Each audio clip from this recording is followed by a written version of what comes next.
বিষ্ণু বলেন জুমার দিন বরকতময় দিন, এই জন্য এই দিনে তোমরা আমার উপর আকসিরু আসসালাতা আলাইয়া, আমার উপর বেশি বেশি তোমরা দুরূদ পড়বা। ফাইন্না সালাওয়াতাকুম মা'রুদাতুন আলাইয়া, কেননা তোমাদের দুরূদ আমার কাছে পেশ করা হবে।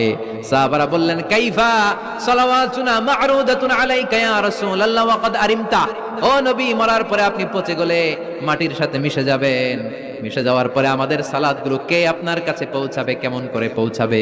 বিষ্ণু বললেন ইন্নাল্লাহ হারামা আলাল আরদি আন তাকুলা আজসাদাল আম্বিয়া, আল্লাহ তাআলা জমিনের মাটির জন্য নবীদের দেহ খাওয়াকে চিরকালের জন্য হারাম করেছেন। জমিনের মাটি আমারে খাবে না। আল আম্বিয়া ও আহিয়াউন ফি কুবুরিহিম ইউরযাকুন, নবীরা কবরে জীবিত আর তাদেরকে রিজিক দেয় কে? তবে এই জীবিতটা আমরা এখন যেমনি জীবিত এই জীবিত নয়, এটা আলামুল বারজাখে নবীদের জন্য স্পেশাল একটা স্ট্যাটাস। কোন সুবহানাল্লাহ। এজন্য এই দিনে বেশি বেশি বিষ্ণু ইসা ইসলামের উপর দুরূদ পড়ার দরকার আছে না নাই?